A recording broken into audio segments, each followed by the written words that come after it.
Hi everyone, Karen Cecilia here. I trust you are all doing fine. I had long shelved this particular story because I wanted it to be the last story for the month of March, highlighting the great, indomitable Cicely Tyson. And yeah, many of you might know Cicely Tyson from Roots. I don't know if any of you have seen any of the Broadway shows that she did, like The Blacks in 1961, which was an off-Broadway stage, and Dark of the Moon in 58, and those iconic um, stage plays which she won Tonys for. She did one, I think she won 2 Tonys Award. Everybody, I am sure, have seen. Well, let me not say everybody. But most people would have watched it was a television story, East Side, West Side. And I mean, even though it was between 1963 and 1964, was a television series that kept repeating, even in the 90s. So one or two people might have come across it one or two times. But our most iconic um, appearances in films have been in Sounder, which she did in 1972, the autobiography of Miss Jane Pittman, which she did in 1974, and then the great Roots, which was in 1977. Then she did A Woman Called Moses, 1978. She appeared in much later films like Fried Green Tomatoes. She did appear in that. She also appeared in Diary of a Mad Black Woman, remember that, and The Help. She appeared in also The Help. Yeah, and she made some appearances in How to Get Away with Murder. Yeah, she made some appearances in that, more than one. When I watched the whole season one of How to Get Away with Murder. So yeah, she did act in some of those. And so I want to highlight Cicely Tyson and talk about her struggles and how she got to where she did. They told her to leave home if she's going to chase a dream. They did.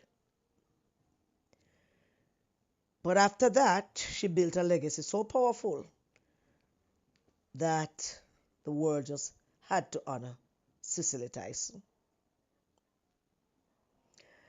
You know, there's something sacred about a black woman who refuses to become what the world is willing to pay her to be.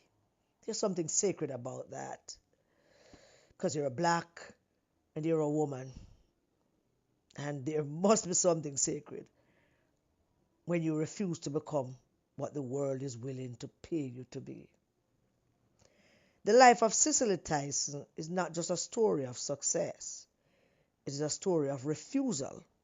It's a story of discipline. It's a story of a kind of dignity that does not bend, even when bending would have made life easier. Before the awards and the accolades, before the standing ovations, before presidents placed medals around her neck, she was a young girl living in East Harlem, standing on sidewalks selling shopping bags at 9 years old, learning a lesson that would define everything that came after. That dignity is not something the world hands you. It is something you carry to protect and defend, even when it costs you everything. Cicely Tyson was born in 1924 to Caribbean parents who understood struggle, not as a concept, but as a daily reality. Her mother, Theodosia, raised her with strict discipline rooted in faith, structure, and an understanding that the world outside their home would not be kind. There were no shortcuts in that household, no room for distractions. There was room only for church, music, order, discipline, and expectation that shaped her early life. But inside that structure lived a young girl who saw something more of herself, something her mother could not yet understand. Because when Cicely Tyson said she wanted to become an actress, it was not received as ambition. It was received as danger. And her mother made it abundantly clear to her, if you choose this path, you cannot stay here. So Cicely left. That moment was not just a physical departure for Cicely Tyson. It was a spiritual crossing. A young black woman stepping into a world that had no intention of welcoming her, choosing uncertainty over safety, choosing purpose over approval. She had already begun building a stable life, working as a secretary for the Red Cross, doing what many would consider the right thing, the secure thing. But destiny does not always arrive with clarity. Destiny does not always arrive on timing that suits anyone. Sometimes it comes through a conversation, through a small moment that shifts everything. So a hairdresser suggested to Cicely that thank you, that she entered a modeling show. She said yes. And from that yes, a new path was opened. She began modeling. Bet you never know that Cicely Tyson started modeling. There are a whole host of pictures of her modeling career. She appeared in major publications, building visibility in spaces where black women were rarely centered. Modeling was not a black woman industry.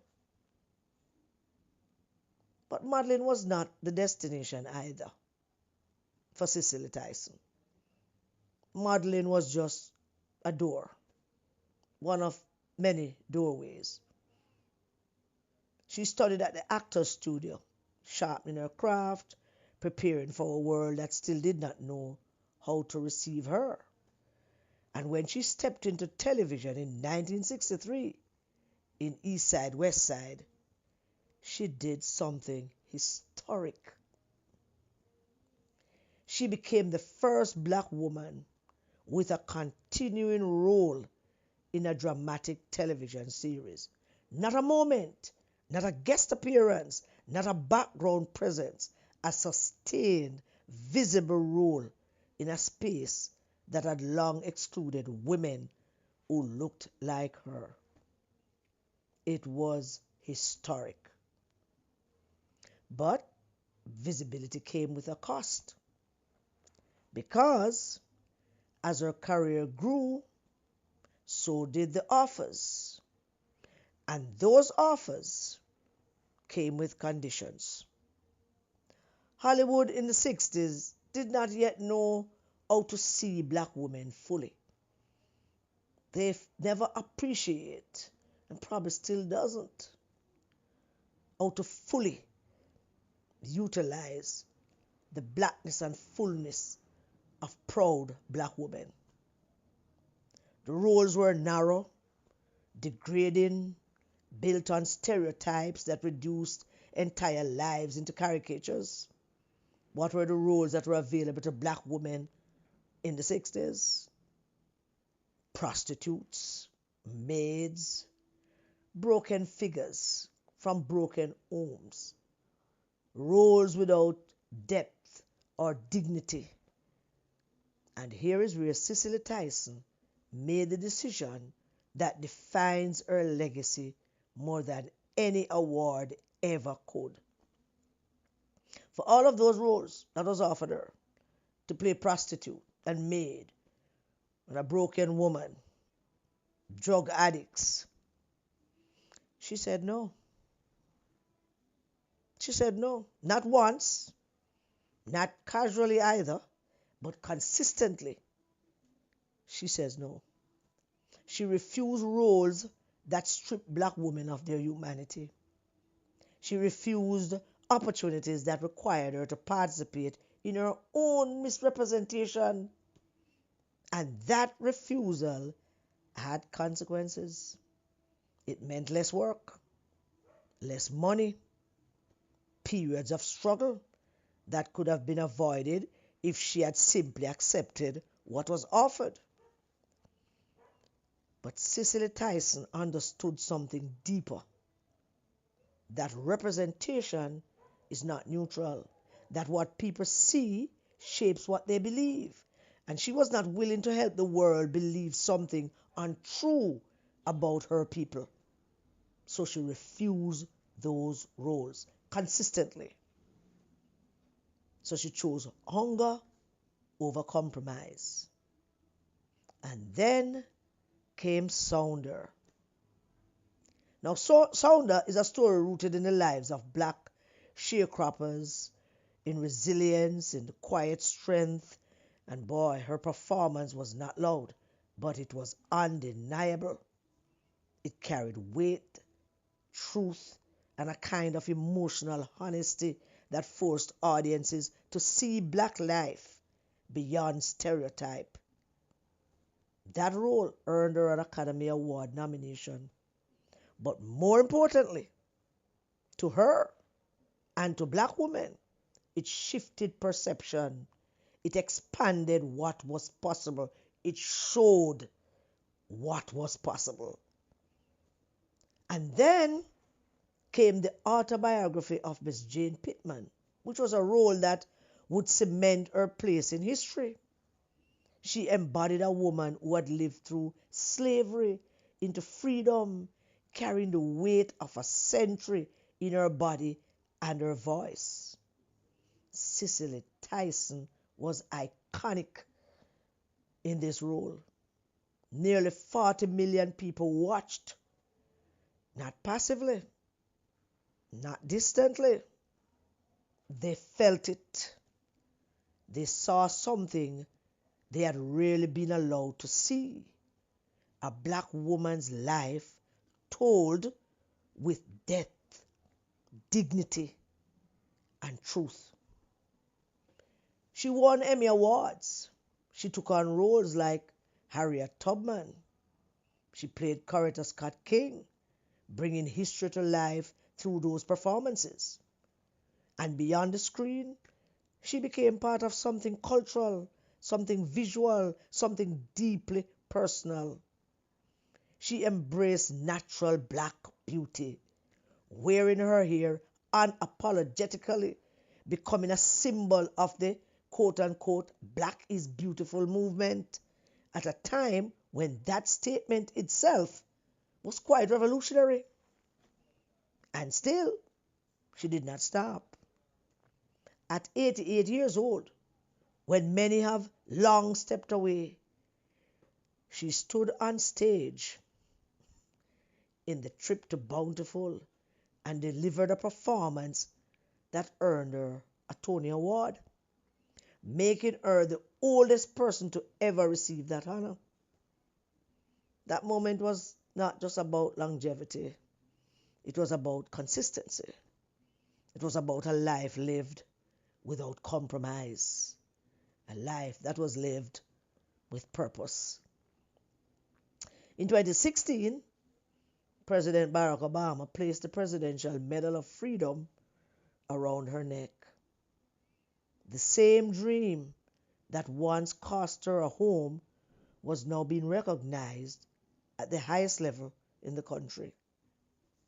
And somewhere in that journey, her mother, the woman who once could not accept her path, came to see her perform, came to witness what that decision had become. On January 26, 2021, she released her memoir entitled Just As I Am. A title that feels less like a name and more like a declaration. Just as I am. Almost like talking to God, just as I am without one plea. 2 days later, she passed away at 96 years old, leaving behind a life that was never about ease, but always about purpose. Cicely Tyson did not just act, she curated truth. She chose every role with intention. She understood that every image matters, that every story told shapes the world in some way and shapes the views of people in some way. And she made sure that when the world looked at her, they saw something real, something full, something worthy. She did not chase fame. She protected dignity, truth, honesty. And in doing that, she built a legacy that will never need permission to be remembered, creating meaningful history, meaningful stories, meaningful content that takes time and commitment. Cicely Tyson was a great, great woman. And at the end of this month celebrating great women, I think it is befitting to give this honor to Cicely Tyson.